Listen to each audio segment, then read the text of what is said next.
Hey there, and welcome back to my channel, You Are What You Think. In my last video, I told you why I need an external brain system, and I also described how I first came across the idea of an external brain in the great book by a chap called Dr. Sönke Ahrens called How to Take Smart Notes. Well, as promised, I'm going to give you a short overview of the best bits that I enjoyed of the book, hoping that you'll obviously find this video useful, that you'll go out and buy the book yourself, and that this will mark the beginning of your own external brain journey. Now, of course, if you find this video helpful, you enjoy it, then please like it, subscribe to the channel, and if you have any comments, leave them in the section below. Also, if you have any ideas about things that you'd like me to record in the future, then please leave a suggestion in the comment section below. Okay, introduction. Now, this book builds on the work of a chap called Nikolaus Luhmann. Luhmann was born in 1927 in Lüneburg in what is now Germany, and he became a prominent social scientist in Germany, and his systems theory work remains influential in Germany and in other parts of the world even today. Now, he was a prolific writer. He wrote over 70 books and 400 scholarly articles covering a really broad range of subjects from law to economics, politics, art, religion, ecology, and even love. Luhmann also popularized a note-making system and philosophy, which in German is called a Zettelkasten. Now, this is translated into English as slipbox, and it is in effect the external brain system that I discussed in my first video. Zettelkasten, slipbox, external brain, I believe are all effectively different names for the same thing.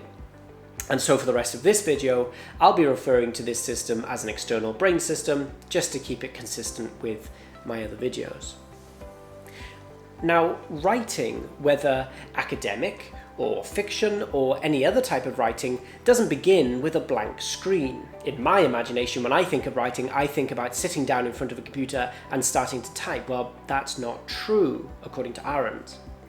Ahrens argues that this is the blank screen myth. He says that the work of writing, the magic of writing, the adventure of writing begins long before we sit at our desk, pen and paper in front of us or keyboard at the ready.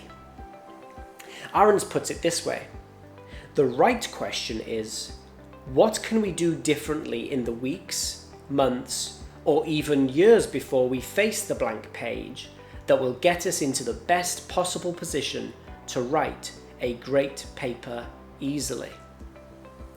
Thinking about writing from the moment that we sit in front of a blank screen is like reading a book about running a marathon and the first chapter starting at the 20-mile mark. Now, as we know, before the 20-mile mark has been reached by the runner, not only is the majority of the marathon already been run by this point, but before the race even started, there have been weeks and months and years perhaps of preparation and training to run that race. Well, in the same way, according to Ahrens, most books about writing don't equip writers with the long view context that good writing needs. Sitting down in front of a blank screen is like the 20-mile mark of the marathon. The real work begins months or years before we sit down in front of the blank screen to write. Now, when asked, Luhmann attributed his prolific writing productivity to his external brain system, what he would have called his Zettelkasten system, that he created over the course of his adult life.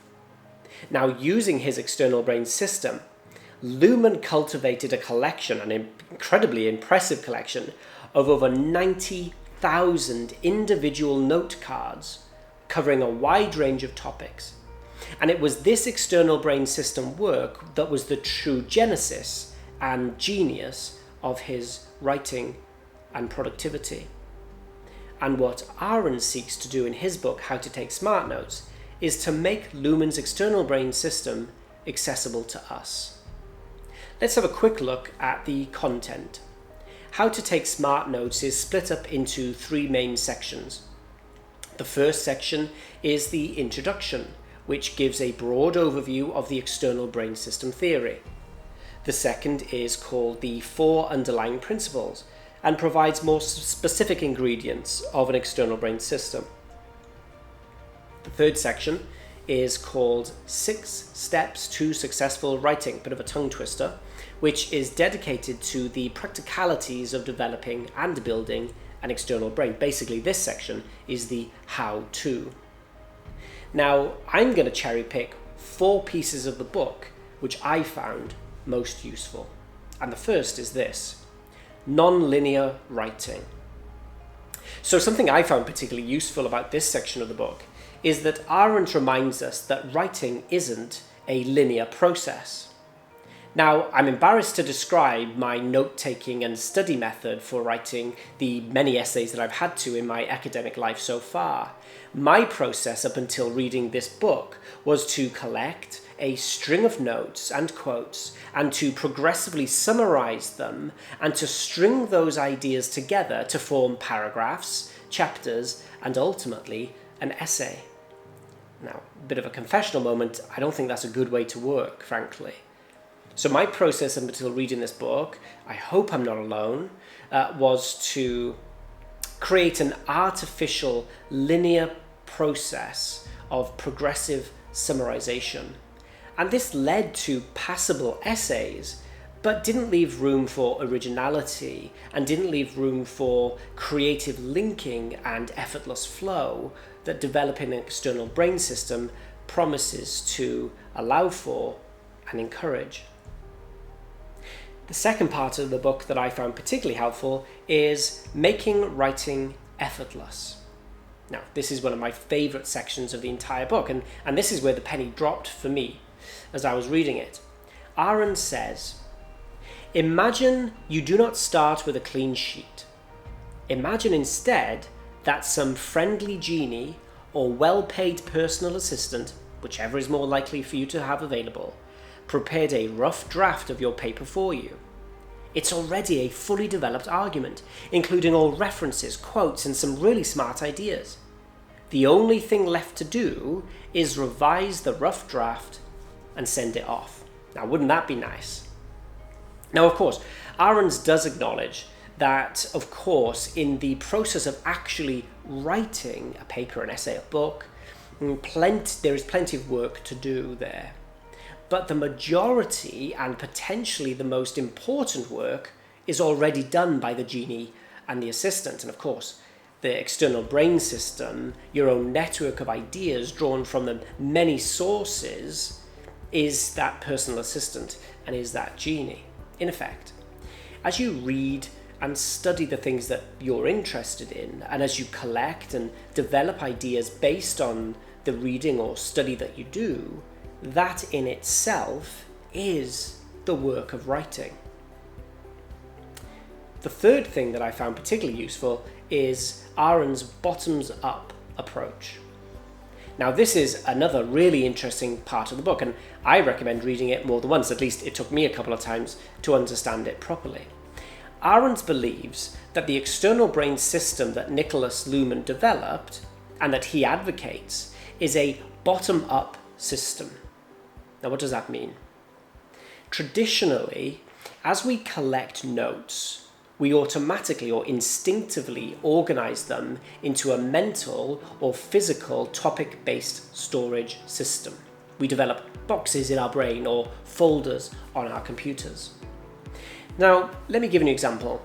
If I want to find information on the British Parliament, then I either go to a library and look for the shelf that contains books on the British Parliament, or I go to the file on my computer where I've collected notes on the British Parliament, or I go to the section of my brain that I have unreliably stored whatever facts I can remember about the British Parliament, and that's how I access them. The problem with this method is that as I collect more and more information, and ideas about the British Parliament or any other topics, that box becomes bigger and bigger and more difficult to navigate. And what if a thought or note that I've made on the British Parliament actually speaks to more than one narrow subject? Do I duplicate that note and put it in two separate boxes, depending on how many subjects I'm interested in? And how do I stumble across that information again later? You see, once that information is stored in that box, in that file, or in that section of my brain, unless I randomly browse that box on the British Parliament, and I'm specifically looking for information on the British Parliament at any given time, it is unlikely that I'll ever stumble across that note again. And it's likely to be forgotten and useless to me unless I deliberately go looking for it. Well, the difference is that with an external brain system that Ahrens advocates, all the notes are placed in the same external brain. So there's no need for 10 or hundreds or even thousands of categories or folders or sections of your brain or buckets or library shelves to put your information in. And no need to duplicate them depending on how relevant it is to other topics. Instead, using the linking system that we'll discuss later, all notes can be deliberately related to each other, creating not library shelves of specific information, but a network of interconnected information in a single external brain. Now that was a bit of a mouthful, I get it. Either listen to this a couple of times or go and buy the book, read that chapter, and explain to me below how I could have explained it better. Now, this, once you grasp it, allows for an interconnection between notes and thoughts. It allows for the increased likelihood of stumbling across information that has been previously forgotten. It allows for a more organic and less artificial categorization of topics. And it also allows for surprising and unintended collisions and interconnection between thoughts. And so the fourth thing that I found particularly useful, and this is likely the most useful, I think, for me at least, is linking and networking. Now, this was a revelation to me. In my previous method of collecting thoughts and quotes from different sources and trying to spin the plates in my brain to connect them, to remember where they fit, I'd have strings of quotations in color-coordinated sections in a Word file. And this was how I would string an argument together. I would find a quote in a book, I would copy and paste it or copy it into a Word file, and depending on what subject was, would it fit into my essay, would it fit it into the structure of my argument, whether it was for or against my argument, I would color code it in different ways. This was unwieldy and a real mess, to be honest with you. And this was a poor way to learn, a poor way to think, and definitely a poor way to write essays. And one of the key things that was missing was a reliable way to link ideas and to form a network of linked thoughts. Steve Jobs said, "Creativity is just connecting things." When you ask a creative person how they did something, they feel a little guilty because they didn't really do it, they just saw something. According to Jobs, according to Ahrens, linking is key to creativity. And this is consistent with one of Ahrens' main points. As you add single thought or atomic notes into your external brain network, and as you carefully choose the linking words or phrases that encapsulate the main thought of that note, and as your external brain grows over time and the networked connections of thought grows until you have an interconnected web of ideas that are a unique expression of your studies and thinking. And this is especially easy in a digital external brain system, where you can view on a screen the growing network of linked thoughts, and as they grow and near critical mass, almost without realizing it, you've begun to build an argument or a web of interconnected ideas that become the substance of your views on a given topic, your unique expression a glimpse into how you think.